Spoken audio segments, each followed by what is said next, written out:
Ideas are powerful drivers of change. They fuel improvement and open up new possibilities.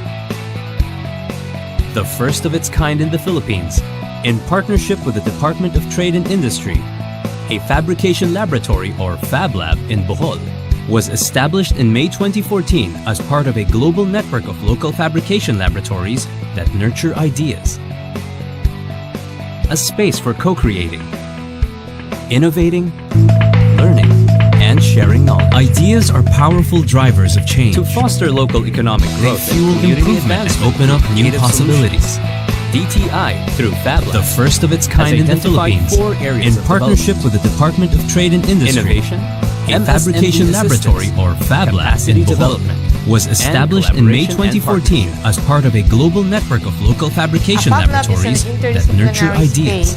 That promotes innovation A space for co-creating, tools.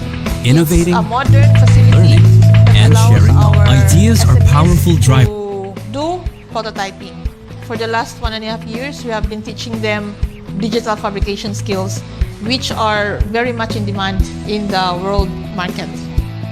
For us, it really would support creation of maybe high-end products and development of new enterprises that are technology-based. This one will be the common service facility of industrial designing in the province of Bohol. There are even seminars, conferences, workshops conducted here so that Fab Lab enthusiasts and other designers would use the facility. The concept was introduced to us by our Japanese volunteer, Mr. Yutaka Tokushima. He noticed in the course of his product development activities here, he noticed that a lot of the problems in prototyping could be solved if we had the right equipment to do it. We've catered SMEs to really expand their market into the tourism sector. We have all these industries, and ang thing is they're all kalat-kalat and they're all spread out, and I think having this Fab Lab would bring them all together. True to its thrust in catalyzing innovation, DTI through Fab Lab and its local partners has initiated key programs, projects, and unique initiatives in the areas of waste upcycling and material engineering.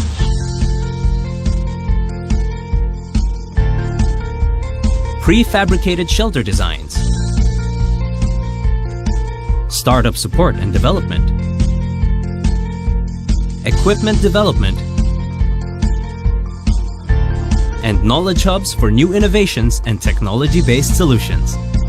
The timing man nga ning abot ang tagahapon nga mo naa sila ihatag.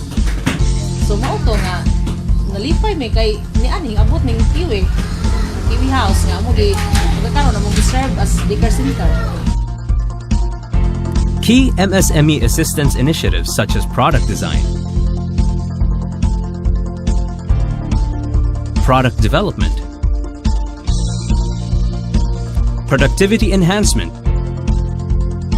and marketing solutions have been significant drivers in the improvement of grassroots entrepreneurs and homegrown innovators. We do some native bags, placemats, wallets, curtains, and lately I do trophies and medals for the triathlon with the use of Fab Lab facilities. The problem that artisans face here in Bohol are really the same challenges that any small business faces across the world, and that's how to get your product in front of your customer. So we developed a kiosk called the Made in Bohol kiosk and sought to have it located in the luxury hotels where the tourists were staying. Pag butang nimo aning dating molder na mo, pag butang nimo, patigasin pa. In pila ka minuto pa usa pa nimo tanggal. Pero kini siya, gasigi pa mighimo ana, kasi mo wa pa mahuman ng uban, pwede na nimo siya itaktak kay gahi na. Wala na kay minuto o oras nga magamit aron pa mo gahi aron maputos. Kani siya diretso na. Mas daghan, mas napasayon, mas niangay ang among customer. So dako kay natabang ang Fab Lab sa mga. Ang improved na siya nga sticker namo sa bagol na siya kaya nga mong canister is naka-embed man siya sa taklob. So kani siya sa bagol na siya. Okay, before mag-cut out man ni kami mag-print, ordinary lang nga bond paper ang gigamit, kami na sila mag-cut. So karon nga naa diri introduce siya sa DTI. So nang try ko nga magpa-print. Ganahan na sila. Sila, oy, nindot lagi mag-packaging. O, kaan lagi ni, klaro kaayo. Oy, sinaw na lagi ni. Kanang nga na siya na mga feedback ngayon, ana. When FabLab came, we had this partnership with them para maging competitive. So, ito po yung isa na itulong ng FabLab. This is our newest package na po sa mga placemats natin. Madami po kami nabenta na po nito. And we're very thankful to FabLab. Tumaas po yung income ng kooperatiba. Kasi may added value po yung mga produkto na namin.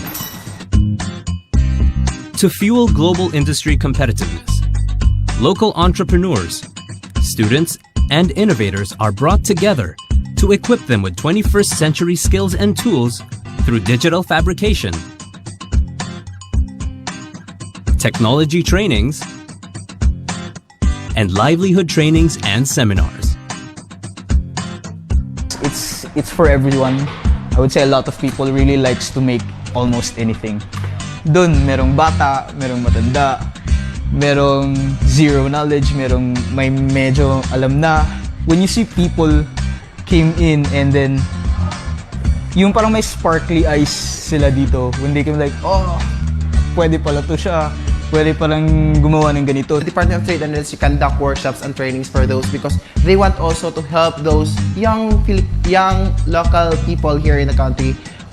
Because they want also to enhance their skills, improve their skills by the use of the FabLab Bohol. So, because FabLab Bohol, the concept of FabLab Bohol is to innovate and to create inventions by the use of digital fabrication. This FabLab should be duplicated in other regions because this is a good avenue for developing the skills of designing on the students' part so that we could be ready or we could be at par with other countries in designing. It's actually, for me, it's like a gold mine.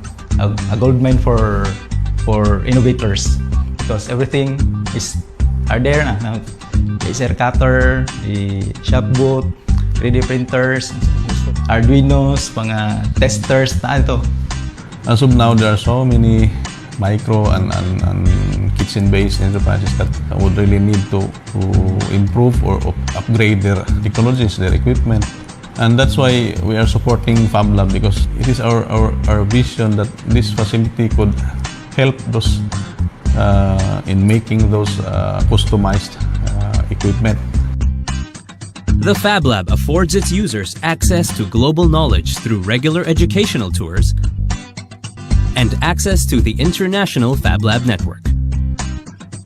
Local and other Philippine startup communities, enterprises, designers, and enthusiasts are encouraged to collaborate amongst themselves to expand and strengthen their niche in various market networks.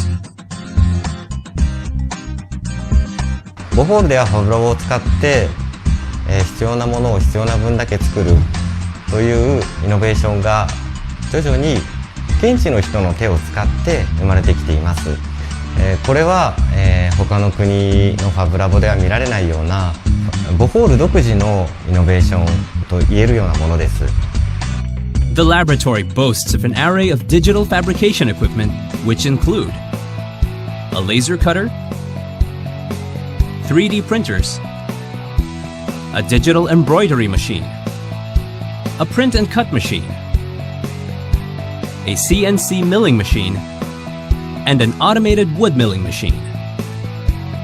FabLab Bohol also houses a pool of passionate in-house designers and highly skilled staff who can assist in 2D and 3D design, skills training, modeling, and production.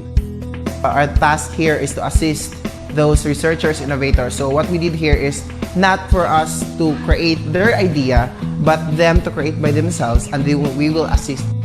In partnership with the DTI, Bohol Island State University, DOST, and the Japan International Cooperation Agency, or JICA, and the local community of enterprises, FabLab stands at the center of innovation in Bohol. We are very thankful of the help of the DTI. They can give you a very good service and you really can come up with a very good product. Kasi we want to be Gandum Weavers to really soar high. And our partnership with FabLab will bring us to that level. So thank you po, FabLab and DTI. I encourage everyone, especially taga Bohol, mga students, mga innovators, or mga out-of-school youths, try mo sa FabLab. If ever wala pa niyo nakita ang imuhang gusto himuon, no? Basin na mo kita sa FabLab. It's a great privilege ito sa ato kay nga natagan tag chance nga matagan ng FabLab diri nga makita mo ma-amaze jud mo sa mga magama ni FabLab matabang niya para nato sa Bohol. If you wanted to build a robot or night vision goggles or just something that lights in the dark, this is the place for you. I would like to invite everyone to come at FabLab and let's play with these machines and let's work that idea out. きっと皆さんのアイデアと、ボホールが持っているイノベーションがそのコラボレーションすることによってさらにもっと面白いものになると思います。ぜひ皆さんボホールにお越しください。FabLab Bohol, a place where ideas turn into reality. Ideas that can improve lives, not just for Boholanos, but for all Filipinos.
Mga kababayan, ang pambansang awit ng Pilipinas.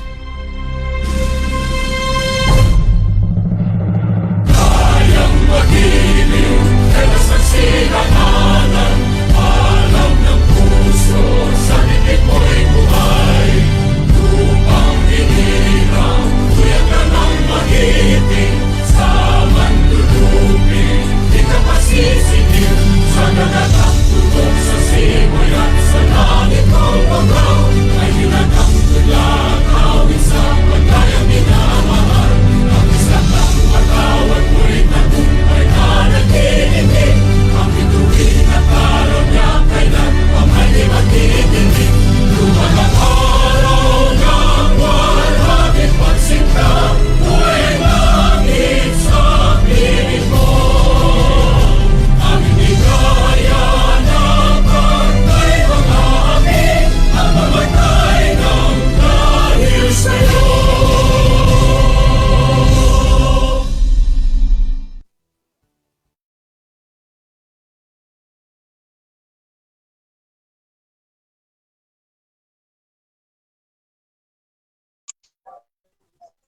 Hello, good morning everyone.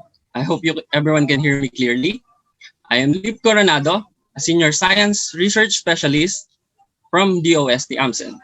And today, I will be the host for this morning's activity.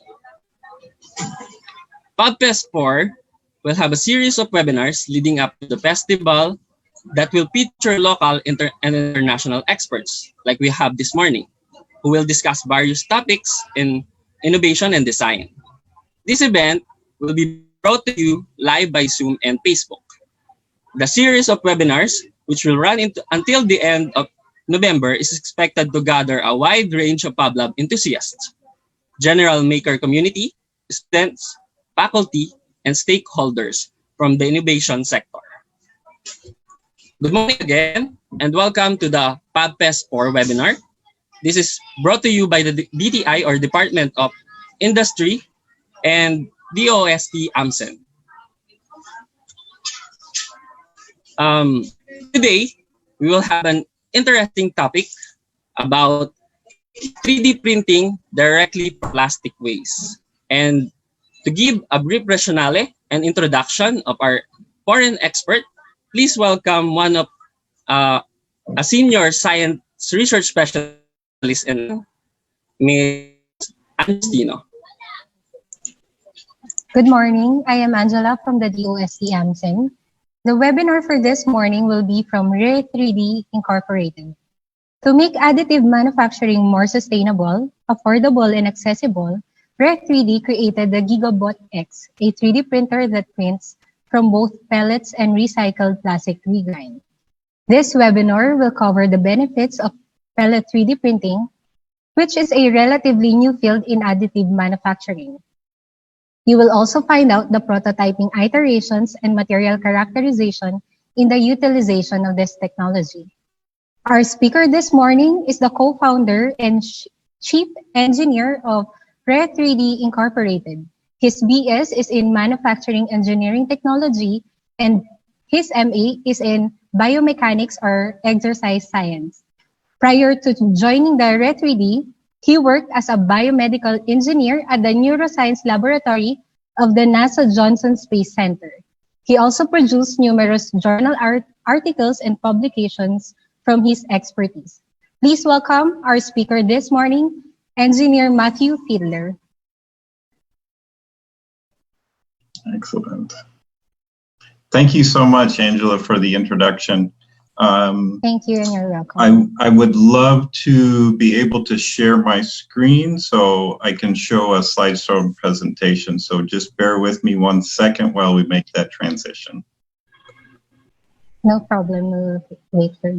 Recap, we discussed the basics of 3D printing, the reasons for using 3D prints, and Here we are. available Let me know if that's coming through okay.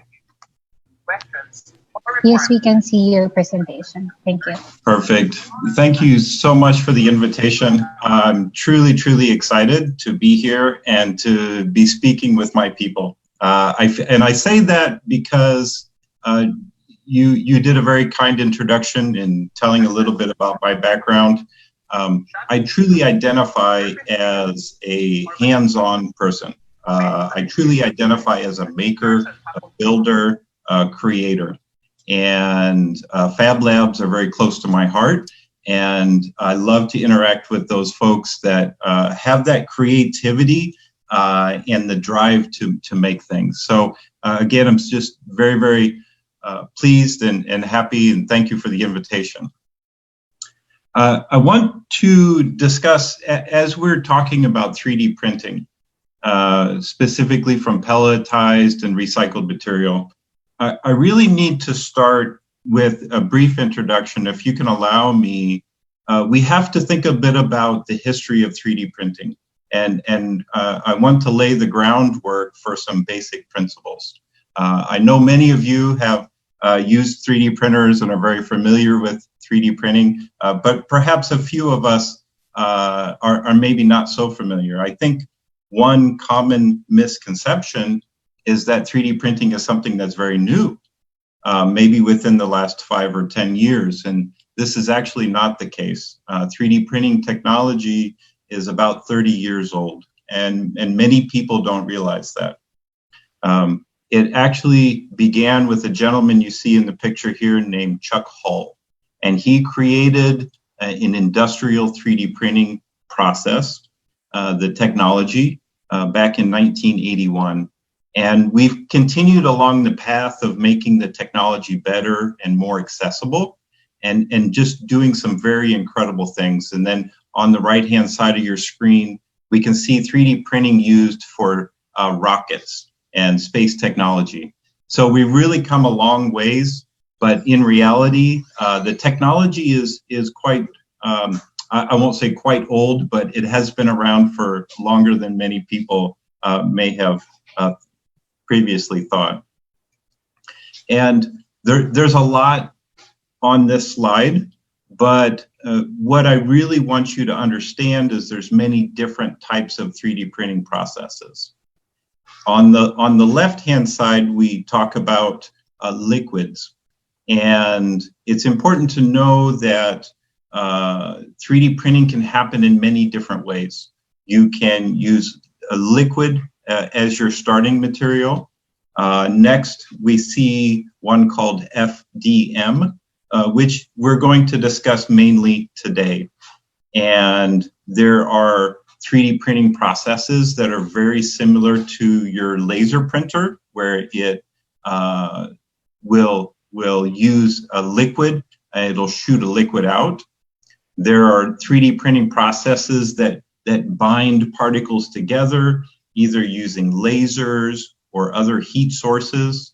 You may start with feedstock material that's a powder, or it could be like a welding process. So there are a number of different 3D printing technologies, and it's good to know that you can start with liquids or powders or metals or plastics, many, many different types of materials. And we're creating and inventing new processes all the time. And so 3D printing continues to expand, and I like to describe it as a small child that's growing up and is going to do many exciting things as it gets older. Some of the most common, we'll say the 4 most common 3D printing processes, starting in the upper left corner, is the FFF, or fused filament fabrication process. And we also have an example of the liquid. The SLA is a process that starts with a liquid material and uses energy in the form of either lasers or infrared light to solidify the liquid material and produce a solid object. On the bottom left, you see an example of a powder type printing called selective laser sintering. Starting with a powder, they use a laser to harden the material and fuse it together to make a solid object. And a similar process in the bottom right corner is a multi-jet fusion. Again, starting with a powder material, but it can inject multiple liquids in order to harden the powder to provide a solid object. So we said we're going to talk mainly about the fused filament fabrication process. And this is actually the most common process. And it's the one that I think most people will be familiar with. I saw Angela in the background when during the introduction, you have some 3D printers looked like they were not this process. And so I know that we're familiar with many different types of processes. The reason this is the most common, it is also the least expensive. The equipment is the least expensive. The materials, the feedstock material is the least expensive. And so that provides a lot of opportunity. It makes the technology more accessible. I like to describe this process as a glorified hot glue gun. In its simplest forms, it could be understood as a reel or spool of material on the left side, which we call a filament, gets fed into a heater, and it's melted and then extruded onto the build platform, one layer at a time. The material actually cools very quickly and allows you to lay another layer on top and to continue to build in a progressive fashion. It's important to talk about that layer aspect, and that is one aspect that all 3D printing technologies have in common. Dare I say all. They all use this layer by layer printing process, which provides actually some great benefit to production of pieces. So for example, we have a small rabbit here as an example. If you look at the top of the rabbit's head and his ears, you see a lot of detail. And in this case, we used very fine, very thin layers. So the layers, you can barely see them. The middle section of the rabbit, the layers are a little more pronounced. They're a little thicker, and you can start to see each layer more and more. And the base of the rabbit, we've exaggerated and produced very thick layers, and it starts to look much different. The power of printing in layers is that you can print the outside of the object and the inside of the object at the same time. And it allows 3D printing technology to create objects with geometries that may be impossible to create any other way. So in essence, we have a freedom of geometry. We have a freedom of shape, which relies on our imagination to create new things that never existed before. So while you can print a rabbit, which is cool and it can be a lot of fun, we have to push ourselves and we have to push our imagination and say, yes, I can create a rabbit, but what else can I create that does not exist today? Because that is truly the power that we have with this digital fabrication technology. Some people look at this layer effect as a detriment. They say, it doesn't look good. It's not what I'm used to seeing on a finished product. But interestingly enough, some people love that layering effect. And they said, I love to see it because it tells me that it's been 3D printed. And so it can be an artistic thing and it can be a very functional thing. But that to say, the 3D printing technology is really embraces the layering. And so we have to keep that in mind as we discuss further. The second concept that I want to share with you on 3D printing is the concept of infill. The rabbit we previously saw, we could only see the outside of the rabbit in that image, but we know the inside can have many different forms. So as we look at the picture here, the example, we showed different shapes of what we call infill. So what was inside of that rabbit? It was not 100% solid. It wasn't a solid block of material, but rather it had a sparse infill. And that can take the shape of an honeycomb, a rectilinear, triangles, many different shapes. And with that digital manufacturing process, we can optimize the internal geometry and the internal structure of all of our products so that we can maximize strength, we can minimize weight, and we can think about that geometry and the end use of that piece, and we can customize it internally as well as externally. And that really is one of the great powers of 3D printing. So we see that there's gaps and there's opportunities. A lot of the printing processes, even though they're 30 years old, there's very little standardization built around those processes. We see that the opportunities is that the technology is still evolving rather quickly, and there's new processes happening. There's new ways to do 3D printing. There's new feedstock materials, new hardware. And when we look at 3D printing in industry, in fab labs, how people are using it, that there's an opportunity to increase strength and to reduce the weight as we have that control over the manufacturing process. So the next question we really have to ask ourselves is, who is using this technology? And more importantly, how are they using the technology? I will have to step back a second and say that we find many great examples of how people use 3D printing, but I'm truly convinced that the best examples have not yet been shown. We have not discovered all of the great ways that 3D printing is going to impact our lives. And how can this be, right? The answer is our imagination.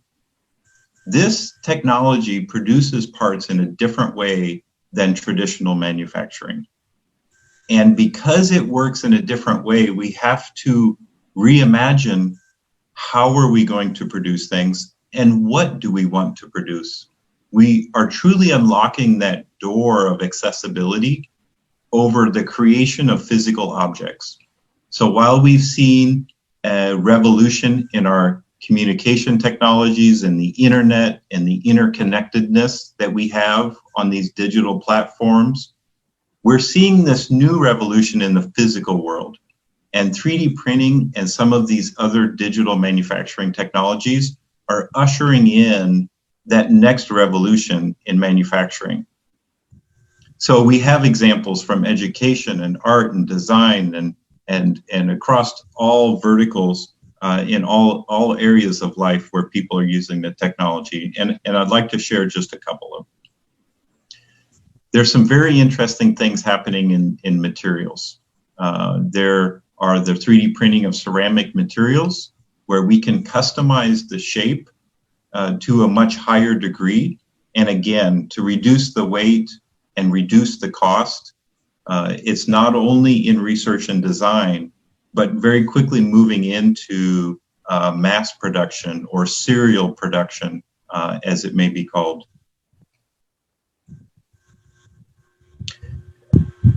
As we look at the big industries that are driving this technology, it's going to be automotive, is going to be near the top.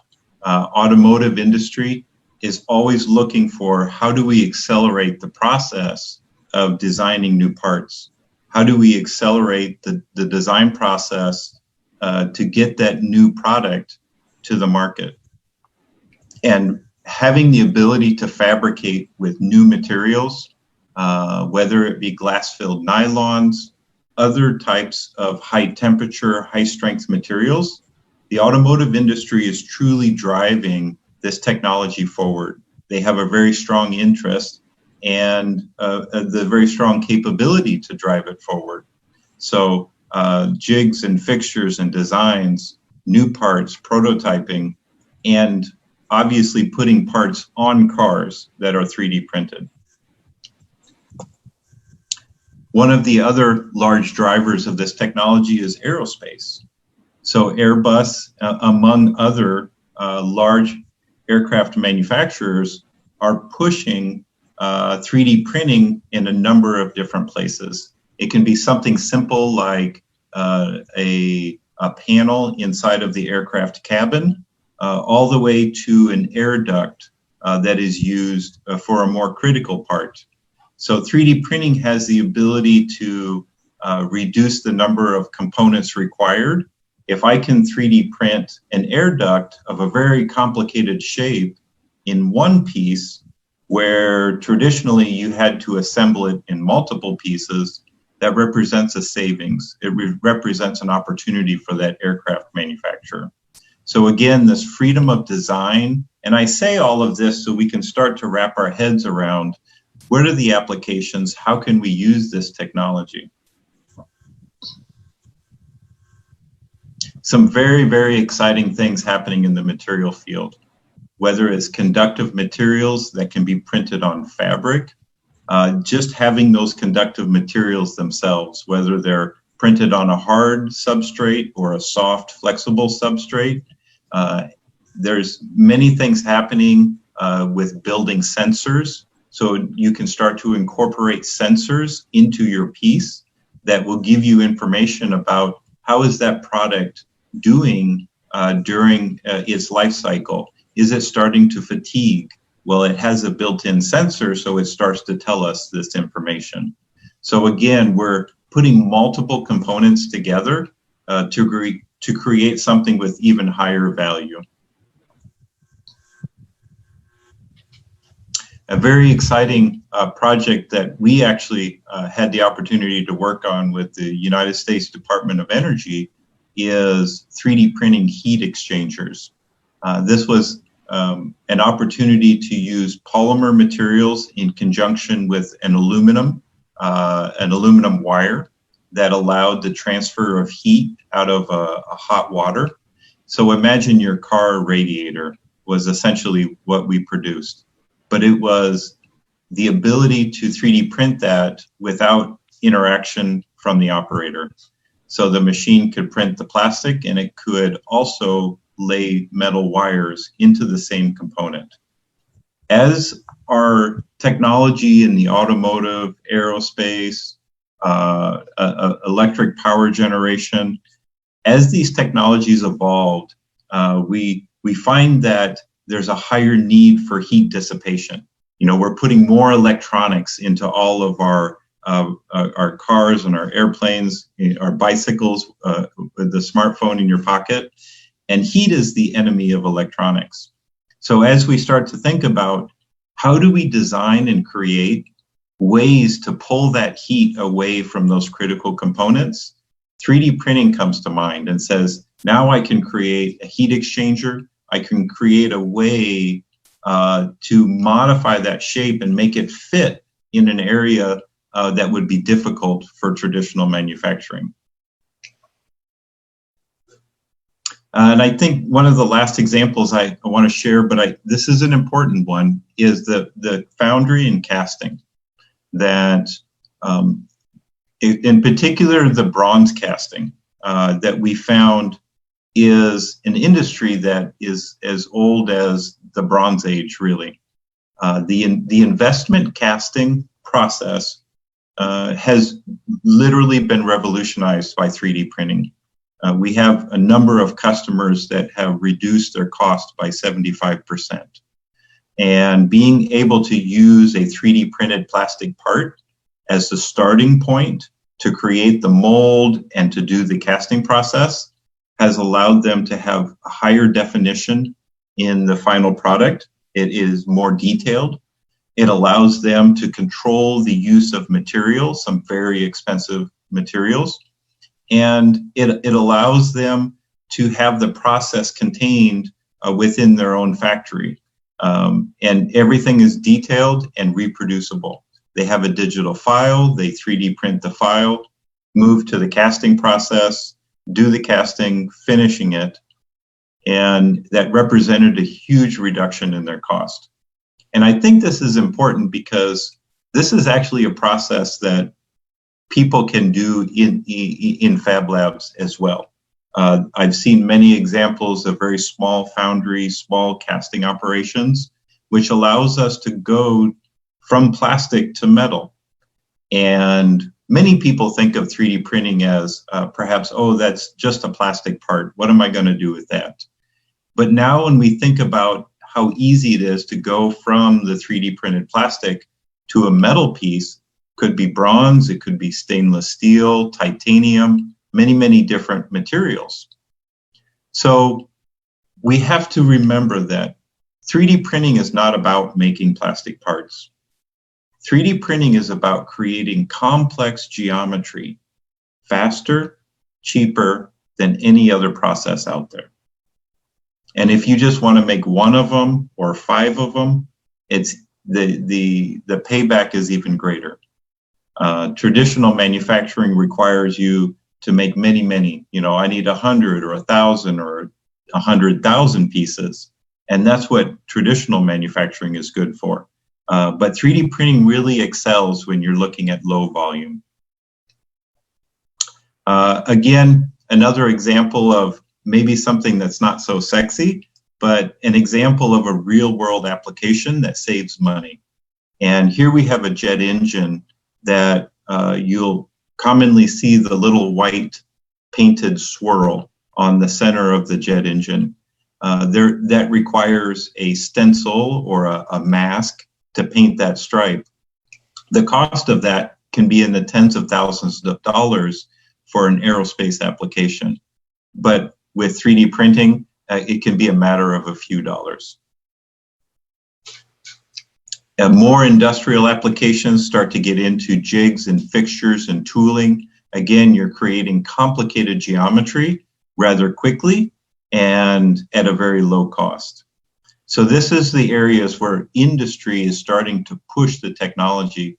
And it's not until we get these bigger players on board, whether it's aerospace or automotive or big manufacturing, that's where we're going to see the greatest gain in the technology and continue to make it accessible for everyone. A last application here is wind tunnel testing. So making the scale models. I'm sure that many of us have seen the old way of doing this, which is starting with clay or foam or some other material, a lot of labor involved. But with 3D printing, it's a much more automated process. So why is industry going to be excited? Why are the Fab Labs going to be excited about having this digital power? And how is this going to transform how we build things, how we buy things, and the type of things that we buy? One of the largest disruptions or opportunities, perhaps, on the large scale is the supply chain. And we've all learned this year how fragile supply chains can be. And if we think about the left side of this slide, we see an opportunity for distributed manufacturing. And this is perhaps a small company can serve the people that are very close to it. Perhaps it's in the Fab Lab is helping to serve the folks of the Fab Lab. So as the lead time for the items that are mass produced becomes longer and longer, and these fragile supply chains become disrupted through the transportation cost, through the ability to get raw materials. 3D printing is showing, we've seen this in the United States and perhaps around the world, particularly the lesson that we learned this year was with protective equipment, the personal protective equipment, and being able to 3D print that on demand and have a short supply chain that is much more robust. And then finally, I'll show you, this is a heat map representing the concentration of additive manufacturing and 3D printing around the world. We see the largest concentrations in North America and Europe, but you'll see that it's quickly spreading throughout the world.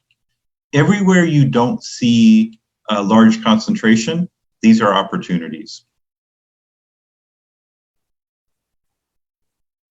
So the industry is still developing. It's still moving forward. This is going to be important for us to have certifications and standards in place to help industry move the technology forward. They are realizing the cost savings, they're realizing the speed to market, and they're realizing they can improve their workflow and get a better quality product to their customers. So this is really where the fun begins. This is the future of 3D printing, right? And as we think about what's coming next, we are very excited about the opportunity to see the developments in places like laboratory equipment. This is really a coupling of multiple factors. So you have electronics that's much more accessible with much more computing power. For example, here's a laboratory telescope consisting of 3D printed parts and low-cost electronics, and allowing us to do things that were really unimaginable not that many years ago.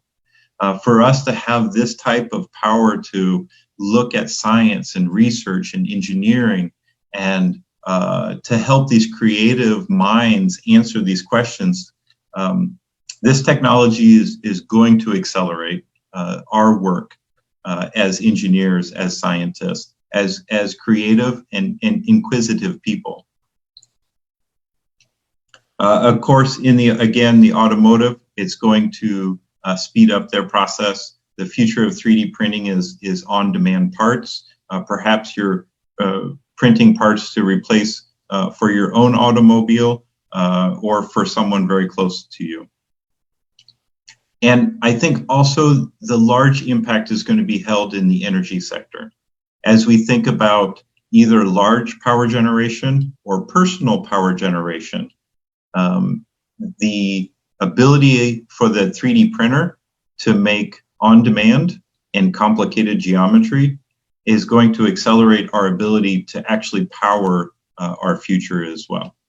We're seeing these technologies already being used on the large-scale wind turbines, and we'll continue to see that on the smaller scale wind turbines as well. And again, the engineering and the science behind it, the rigor, we need to continue to push for those standardizations, whether it's in the material side or the machine side. These are all going to be very important. So where does that leave us? On one side, we have the small desktop printers, which many of you are using now, which is great. And then on the other side is the very large industrial machines, but they're cost prohibitive. And when we started Re3D 7 years ago, we realized that there was nothing in the middle. There was nothing affordable, large format, and accessible. And that's a $6 billion market opportunity. So we put together a team, having worked at NASA. We had many brilliant engineers and scientists and motivated people that saw this opportunity to do good. We actually started in Chile, in Santiago, Chile, with a program called Startup Chile. They gave us $40,000 and said, go make your prototype. And we developed a prototype. We put it on Kickstarter. We had a very successful Kickstarter campaign, and that launched us into being a manufacturer of large format 3D printers. And we realized that the machines needed to be large because all of our projects and our dreams, they don't fit on a small 3D printer. So we really wanted to make something at the human scale. And we started with the filament-based printer, which you see on the left. And in the center top of the screen is an example of our latest machine that actually prints from pelletized and ground up, and it could be either virgin or recycled material. So again, if you remember some of the first slides, the feedstock material that we're putting into the 3D printer to create our part, the most common one is the filament that we see on the left. And our argument has two sides, two cases for our argument to move to a pelletized or ground up material, which you see on the right. And the first one is price. The pelletized material is a commodity material. It's available all over the world. It is available in more different types of feedstock than you find in your filament. And it's more accessible. So here's an example. This is what we call our Gigabot X printer. This is the machine that we developed with the help of the National Science Foundation in the United States to print directly from pelletized material. One of the biggest drawbacks, if you talk to people who do 3D printing, is the time it takes. And there's also a misconception that people say, oh, 3D printing, it's like it takes 5 minutes to make something, right? Well, that's not the case. In fact, 3D printing in general is a slow process. We talked about that layer by layer production, and it takes some time to draw each layer and deposit the material for each layer. But on the other side, if we want to make large functional items, why can't we have thicker layers? Perhaps, as this example shows, a skateboard, that it doesn't have to be fine layered, it doesn't have to be very thin, but actually making it out of a thicker layer not only saves time, but it makes the part stronger. The one thing that I didn't share with you earlier is that the concept of the layer by layer printing process.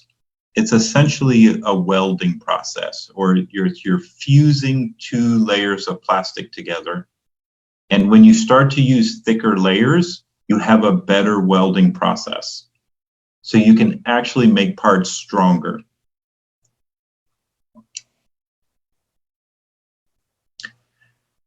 The ability to print from pellets, as I said earlier, gives you a wider array of materials to print with.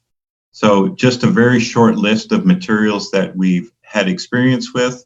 On the left is the recycled or rPET material.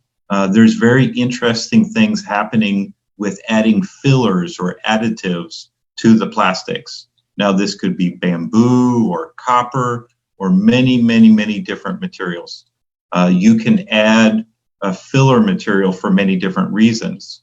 One is to increase strength. One is to increase the weight, as in the case of the copper-filled PLA.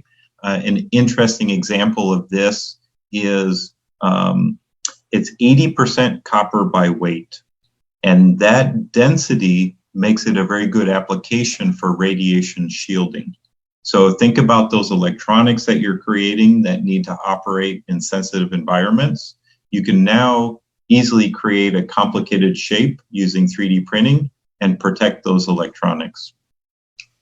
So on the material side, we've opened up that material library with printing from pellets.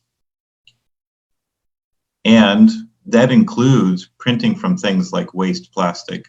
So these are actually 3 photographs near our research facility in Puerto Rico. And this is a common sight all over the world. You see this in Austin, Texas, where I am today, and you see it in the developing world.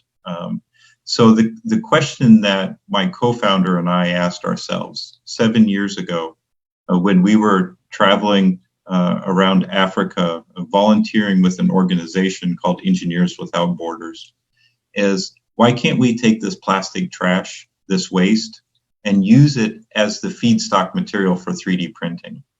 Well, that was it was an easy question to ask, but the answer is very complicated. And it actually took us a number of years to get to the point where we could start to do this.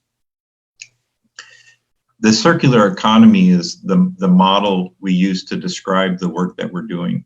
So at the top of the circle, we have our trash. There's a process of granulating or grinding that up into an acceptable feedstock material. We then put that into our Gigabot X platform. We are able to 3D print products and to serve the customer.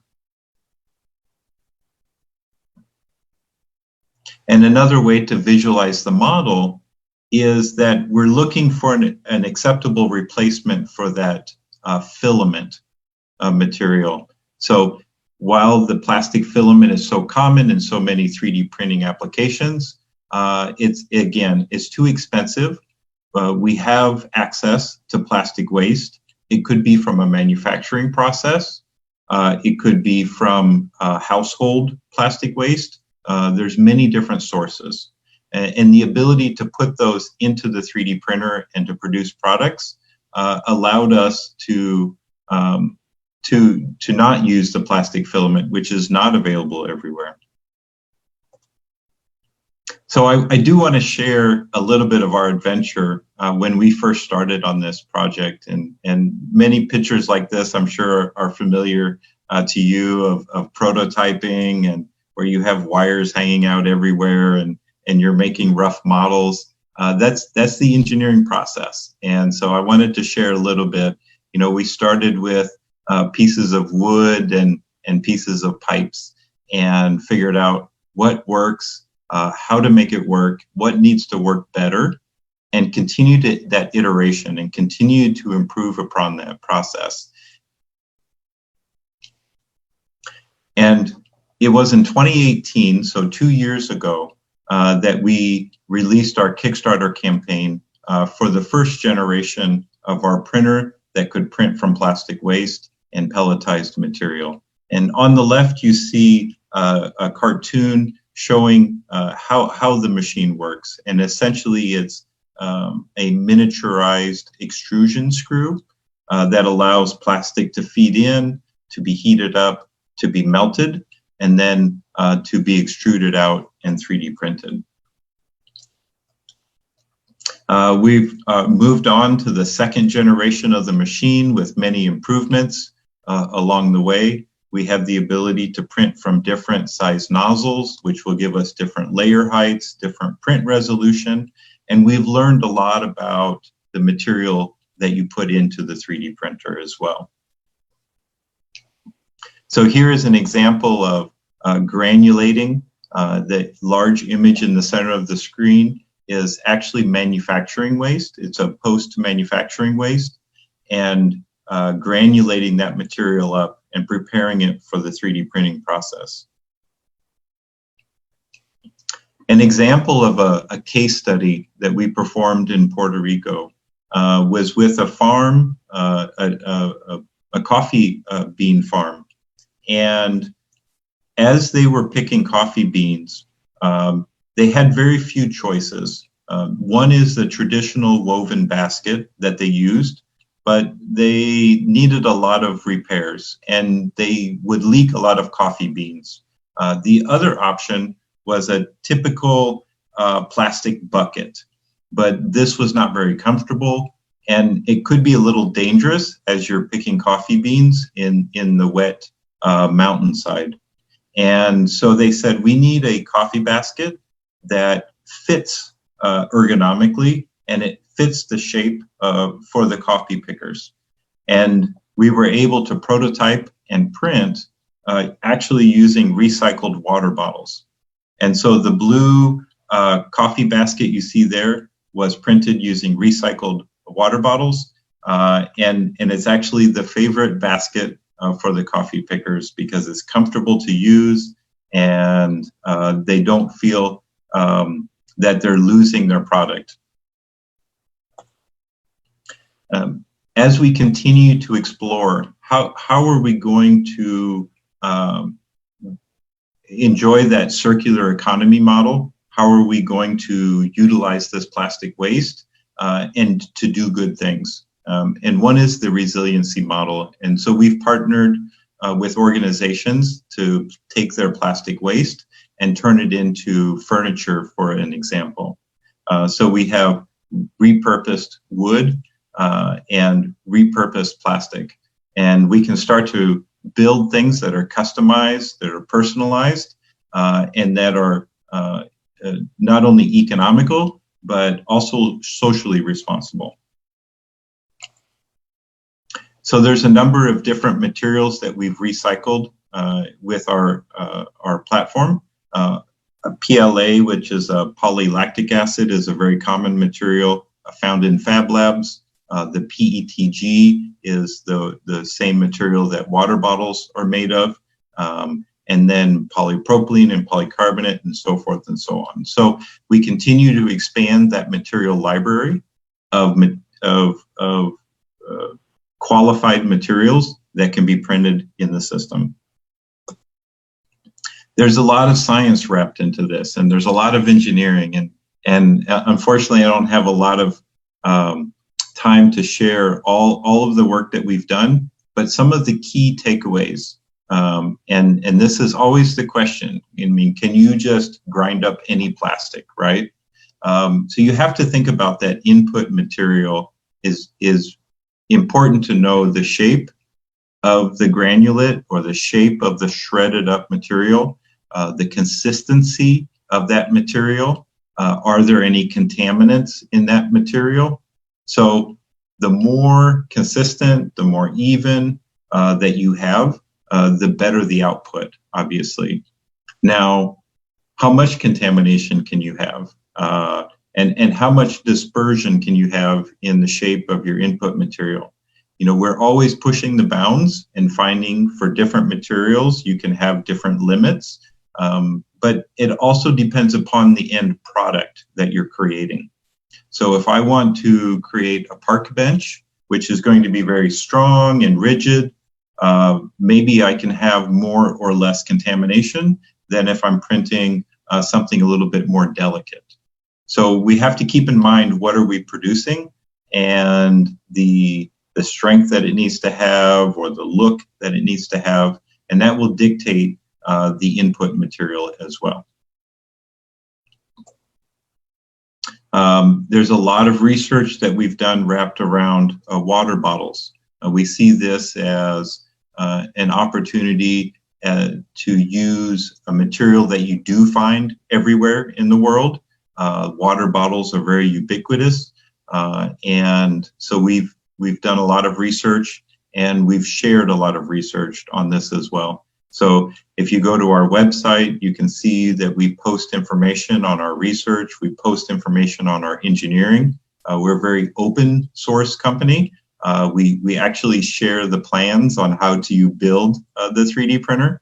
So you don't actually have to buy one from us. You can build your own, which is great.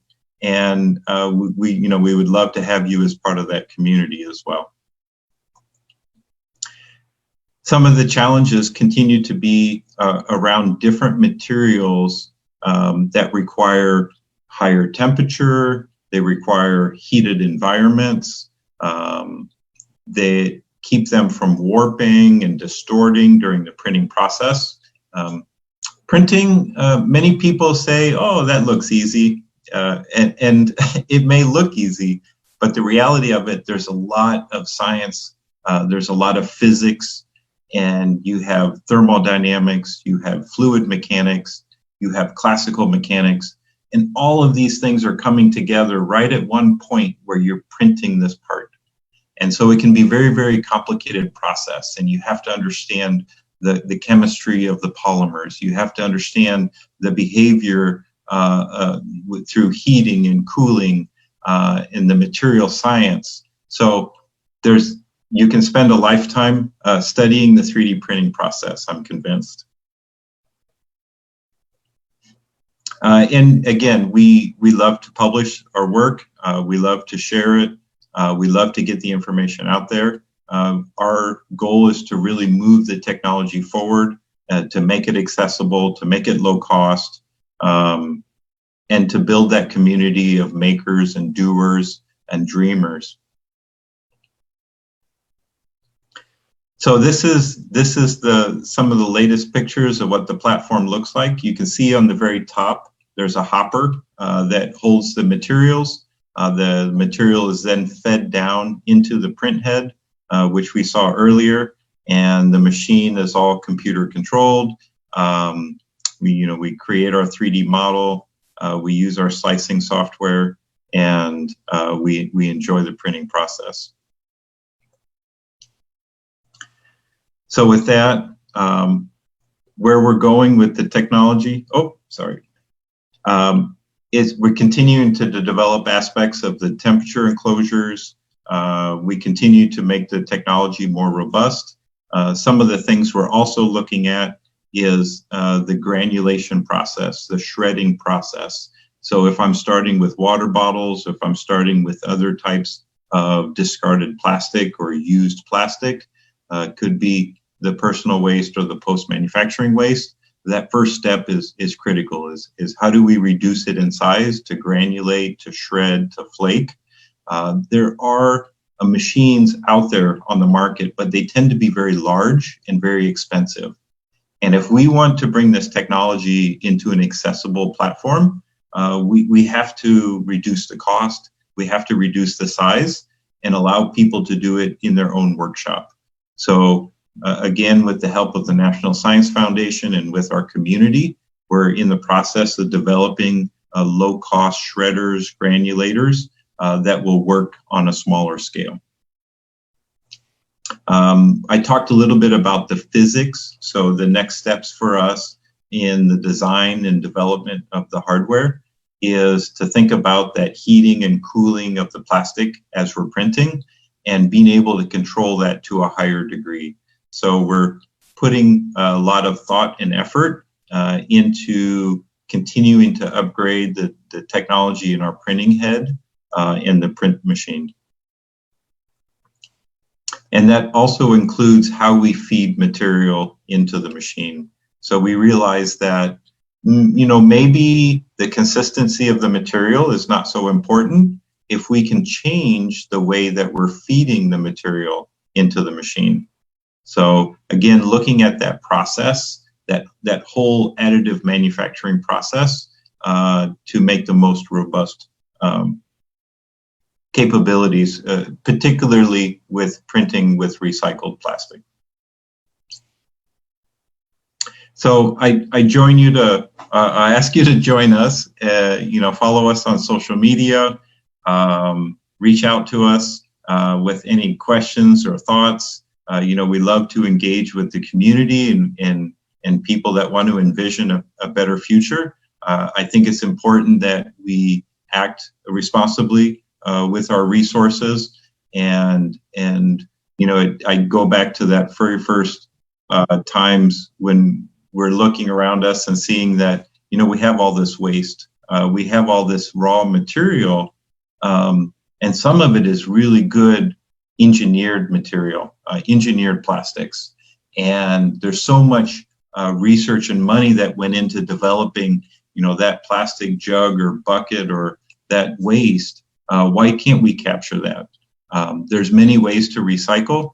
There's chemical processes, there's heat processes, but as we think about all that plastic material that's been discarded, and such a low percentage of it has ever been recycled, mechanical recycling, what we classify as a mechanical recycling process, is still going to be very, very important for the future of sustainability.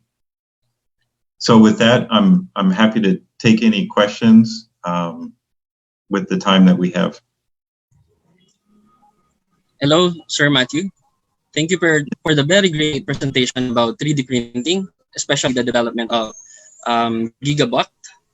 I would like to thank you and show appreciation on being here, giving us the opportunity to share your expertise about 3D printing. Let's go now on our question and answer portion. We have a question from Miss Lorraine Ballesteros. Can we infuse pillars, copper, bamboo, etc. to recycled plastics? If so, how? Sir?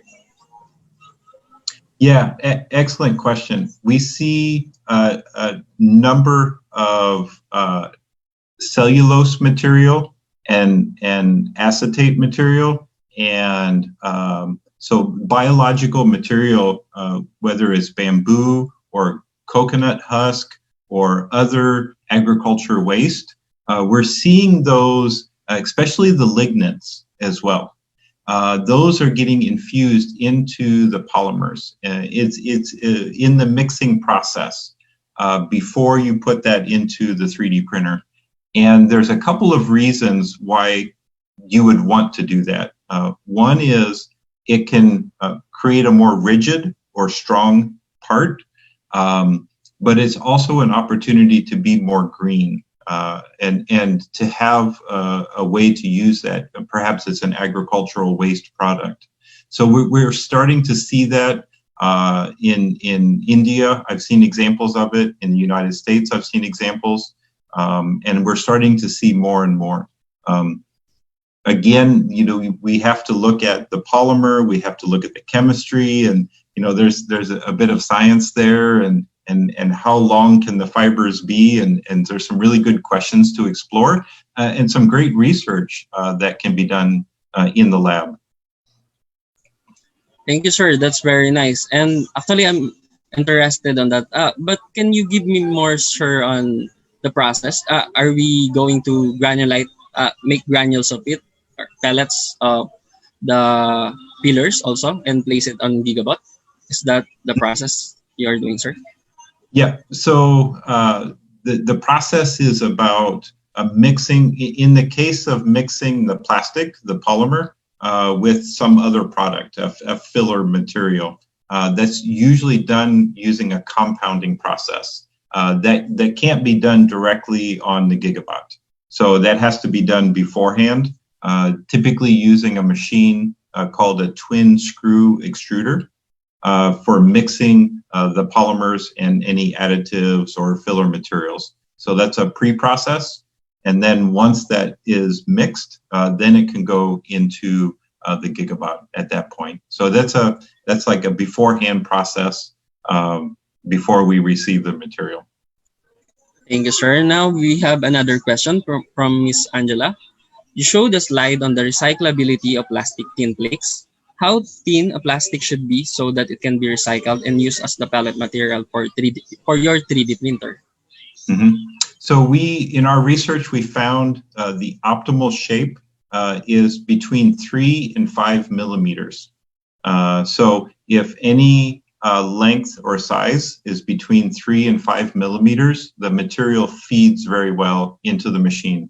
There's actually been quite a bit of work to decide, what size and what shape that material should be, and through our processes, we would sift the material to many different sizes. If it becomes too small, if it's less than 1 millimeter, then not the best. Doesn't feed very well. It starts to become very powder, very small material. And if it's too big, of course, it won't feed too well. So we're looking at 3 to 5 millimeters as an optimal size.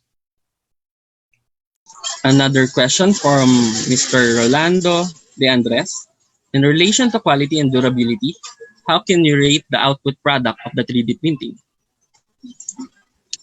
Yeah, so compared to other processes, right? So if you're looking at an injection molding process, is a typical comparison to 3D printing. And the weakest, because what we're talking about is strength. The weakest part of the 3D printing is actually that layer-to-layer bonding. So as an example, I've got some parts here. So you can perhaps see the lines in the part. This piece will most easily break by separating the layers.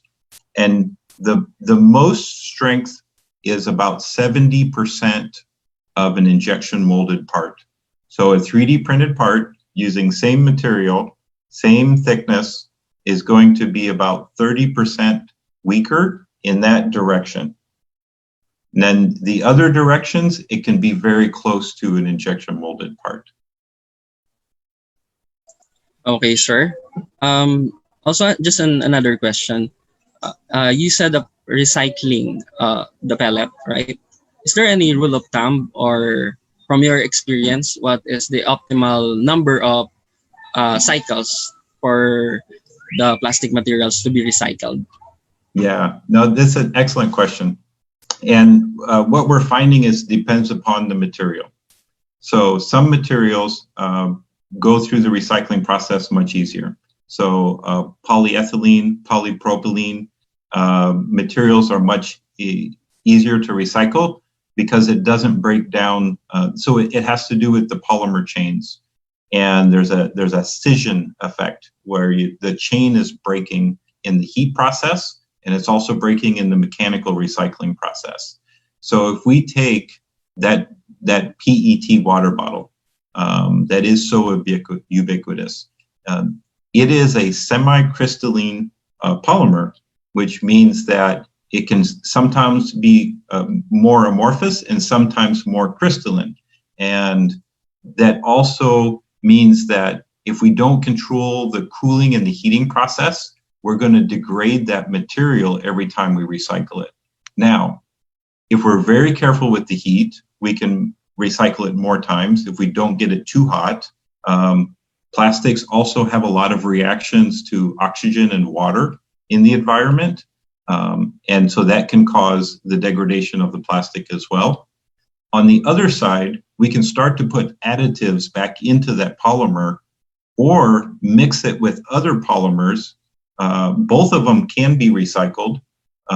But in the case of the PET, we can actually mix in a little bit of PLA to reconstitute that strength. So the polymer chemistry is just fascinating. And there's many, many exciting things happening there. Chain extenders, plasticizers, compatibilizers that allow us to recycle more times and have a higher strength product in the end.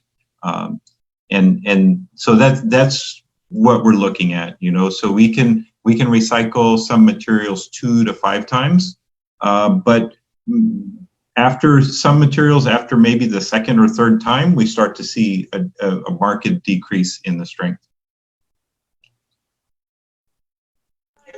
Thank you, sir.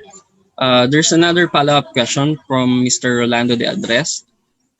what is your recommended software for 3D printing design? I think Gigabot has its own, right? Can you share it, sir?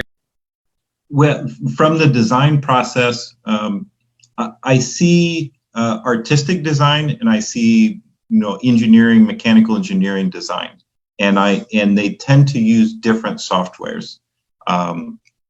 In reality, you can use any 3D modeling software. There's many of them out there. Some are free, some are low cost, some are made for children. There's one called Tinkercad that the children it's easy for them to learn, which is a lot of fun. For the mechanical engineering, you can use the Autodesk, the SolidWorks, the Pro-E, all of the expensive ones. People create artistic stuff with Maya and Blender and some free and some low-cost softwares as well. So it really kind of depends if you're coming from an organic design perspective or maybe a more mechanical engineering perspective. How about, sir, for the slicer software? I think Mr. Rolando also want to know that, just for the sake of the attendees.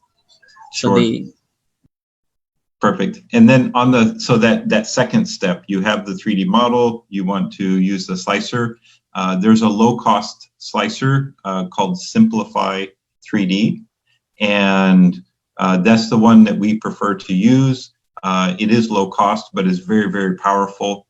Their alternative is Cura, is another very powerful one that's open source and free. So those are two good ones that I would recommend looking at.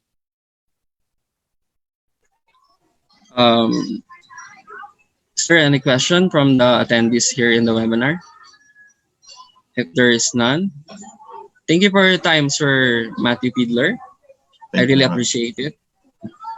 Again, for today's series, we have two in this day, one in the morning. Now is the time slot, and later in the afternoon, 2 p.m. So before we close, this is brought to you by the Department of Industry in partnership with the Department of Science and Technology, Advanced Manufacturing Center, or DOST AMCen. Again, this is FabFest 4. Welcome. There's a follow-up question from Sir Rolando. No. He said thank you. Again, thank you very much for attending this webinar. See you again. Thank you. Goodbye, sir.